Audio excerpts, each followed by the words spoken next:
apakah nanti kalau kita terlalu sering minum ramuan-ramuan ini, Ustaz, dalam buku ini, apakah ada efeknya, Ustaz?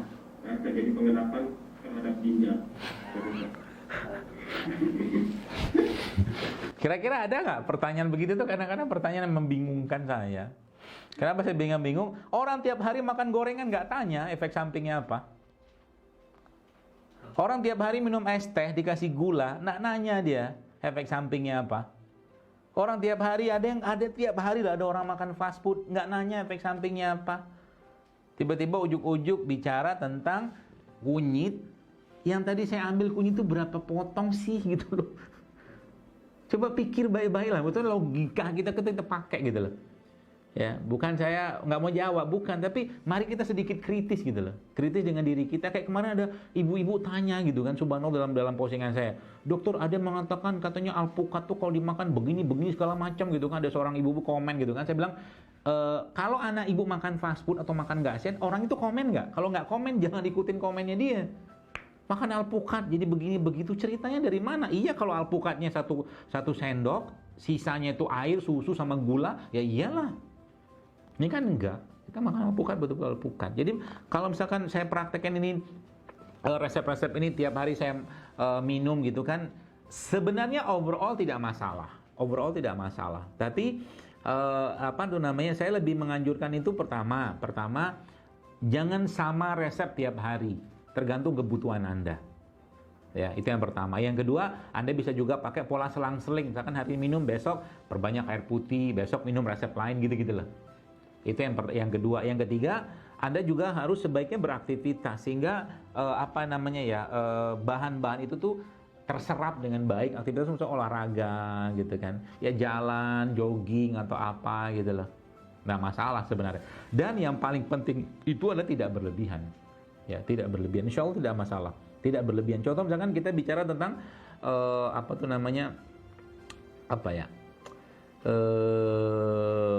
ukuran atau takaran. Kita bicara misalkan kunyit lah misalkan. Kunyit kan kita biasa pakai takaran yang 1 jempol, 1 jari kan gitu.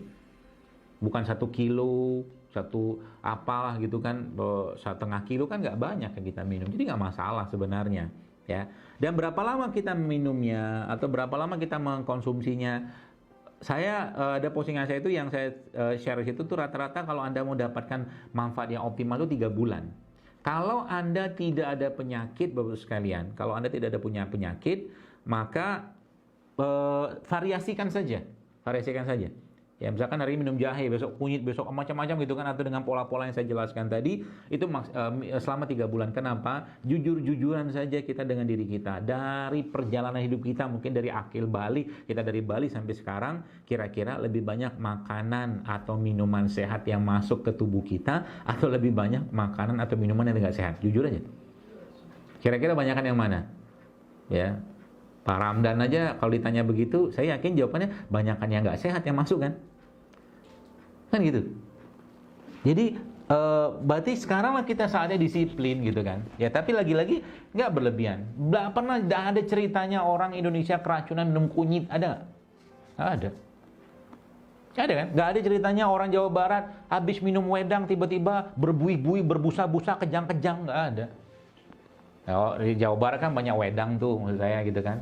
Kenapa? Ya nggak berapa banyak kita minum gitu kan. Nggak banyak juga.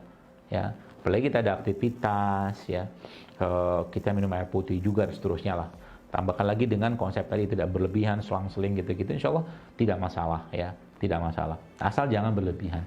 Nanti ngedap di ginjal segala macam ya. Semua yang masuk ke badan kita itu kan pasti akan difiltrasi sama ginjal. Kalau ginjalnya bagus nggak masalah gitu kan.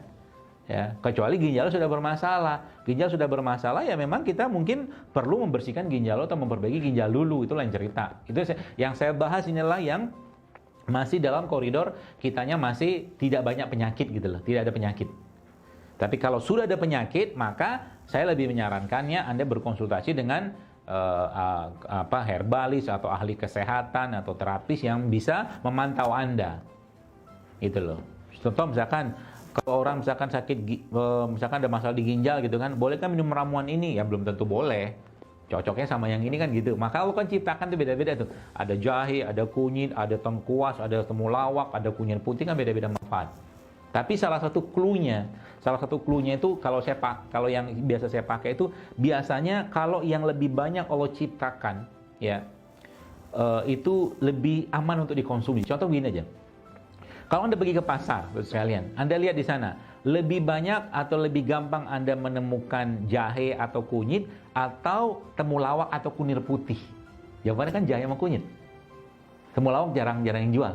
Ada sih beberapa. Nah, biasanya kalau yang lebih gampang kita dapatkan itu biasanya secara keamanan lebih lebih aman lah buat tubuh kita, jadi nggak masalah.